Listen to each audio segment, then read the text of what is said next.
สบายดีและสวัสดีเด้อพ่อแม่พี่น้องมาเนี่ยกันสนางกัน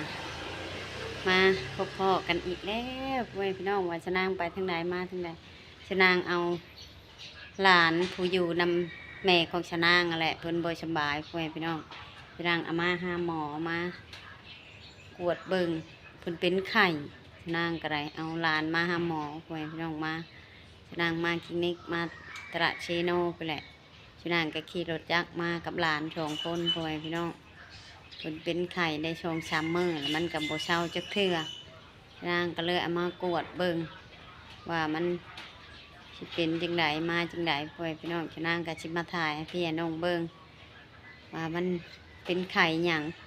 ยังบ่ฮู้เนาะเพิ่นยังกวดแล้วเพิ่นก็สิใส่ฉลอกฉโลมให้บ่หรือใดๆพ่อแม่พี่น้องพี่นางก็สิมาถ่ายให้พี่น้องเบิ่งไปทางใดมาทางใดมาห้องหมออีกแล้วไปน้องจะนางเที่ยวมาแต่ห้องหมอเนาะนะฉันแล้วก็ไปเบิ่งไปชมไปติดตามน้ำกันเลยไปพี่น้องอืม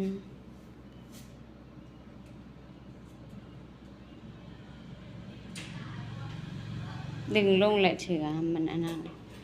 นี่เอาแผลนี่เช็ดแผลที่ยังบ่ดีเลือดแล้วเข็มลูกกินน้ำบ่ได้นะแม่และบ่เคยเข้าไปในที่นอนง่ายๆได้นี่มันกินน้ำบ่ได้ใส่เลยเฮ็ดหยังกันนะ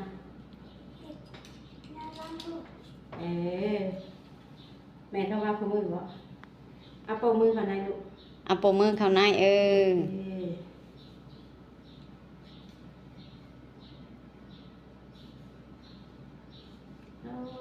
ลือดจุ่มๆไม่กินน้ำบ่ได้เลยนี่สมางมาคลินิกนี่แหละเพิ่นเอาหลานชะนางออกมาเลยดิชื่อคลินิกก็ได้พ่อแม่พี่น้องชะนางขี่รถจักรมา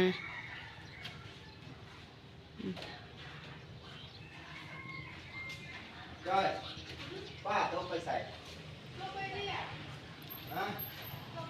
เพิ่นเอามานอนอยู่พี่นี่ก็มีคนไข้ที่กันพุ่นนอนอยู่ในใส่น้ำเกลือนั่นแหละก็ใช้น้ำเกลือให้พ่อพี่น้องลูกน้องสาวของชะนางแม่เพิ่นบ่อยู่แม่เพิ่นอยู่กรุงเทพเพิ่นอยู่นำแม่ของชะนางอยู่นำยายก็เลยยายกะไปมาเนี่ยเพิ่นเอาหลาน2 คนลูกน้องชายอีกก็ได้ประมาณ2 ปีนี่แหละอยู่น้ำเพิ่นพอนี่ฮะ9 ปี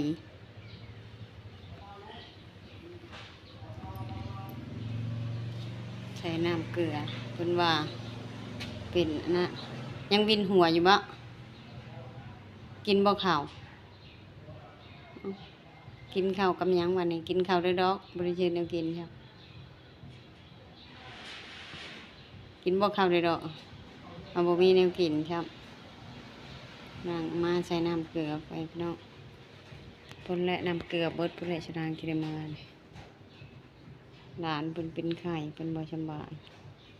ทุกไข้ชีวิตนะพี่น้องลงเลยเคิง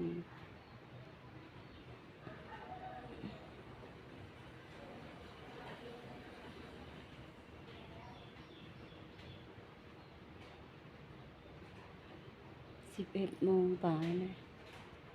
คนละสิประมาณบ่ายโมง2 โมงคนละชะนางอยู่จะได้มาเพราะว่าตอนบ่ายโมงมันก็สิแดดแฮงรับเวลาก็ได้มาสบายเย็นแล้วได้ใช้น้ำเกลือเลือดเพิ่นเลือดเหนียวเลือดเข้มด้วยแล้วเลือดเข้มเพิ่นบ่ค่อยกินน้ำเลยใช้น้ำนี่ให้ยักวินหัว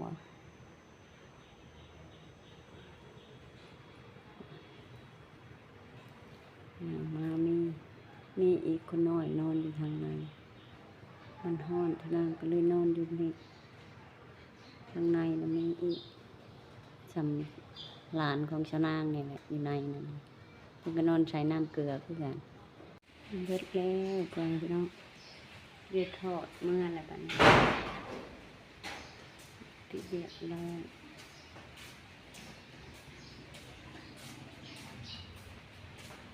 บ่ได้อย่างหะนังบะกินข้าวได้กินน้ำได้กินยาได้ปล่อยเศร้าไปโดยรวมเช็ดมื้อเศร้าเป็นพลังจากใส่เรากินยาที่เผาเองโน่นปล่อยเศร้าไปมือเดียวก็เศร้าได้พลไป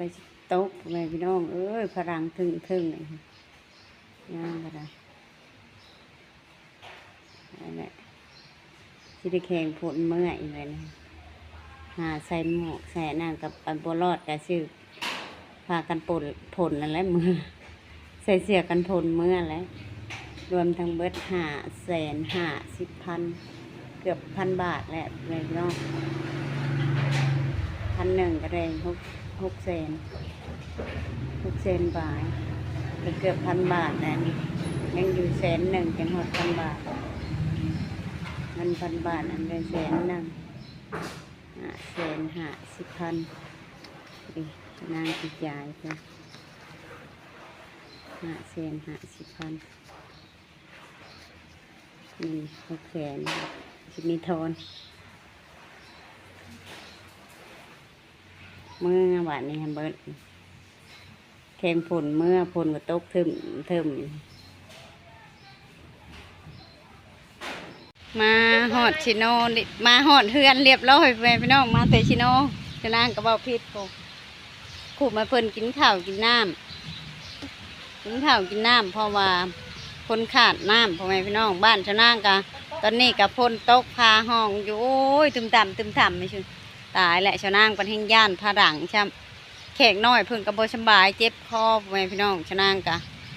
เอาลูกไปหาหมอวานนี่ก็ได้โอ้ยจักแนวชีว่าเลยป่วนชื่อมื่อนี้ไปเอาหลานอีกไปหาหมอเอารถเที่ยวแต่ไปหาหมอบาดนี่โอ้ยชะนางเหนื่อยเด้เมื่อพาคณะฝนตก2 มื้อแล้วบ้านชะนางนี่ค่ะบ้านนี่ก็ตกแห้งบ่แห้งพ่อแม่พี่น้องมื่อนี้ก็ตกแห้งอีกแล้วนี่เริ่มไหม้แล้วนี่โอ้โทอ่ะสั้นคลิปนี่กะมาพบพ่อน้ำชาวนางมื่อนี้กะข้าวกับบุดีปลาได้พ่อแม่พี่น้องนี่แต่แบบโบยูดีมีแห้งปลาได้เที่ยวไปแต่หาหมอสำหรับคลิปนี้ชาวนางกะชีภาคทางพญายเจดีไม่ใหญ่เจดีทุกท่านเนาะเพราะว่าในประเทศหรือต่างประเทศที่เขารับชมและติดตามคลิปของชาวนางกะภาคกดไลค์กดแชร์กดกำลังใจให้ชาวนางให้ชาวนางได้เฮ็ดคลิปต่อไปเด้อพ่อแม่พี่น้องสำหรับคลิปนี้ชาวนางศิลาไปแล้วฝนกระตกแล้วพ่อแม่พี่น้องเชียงผ้าห้องมาเลยก็สบายดี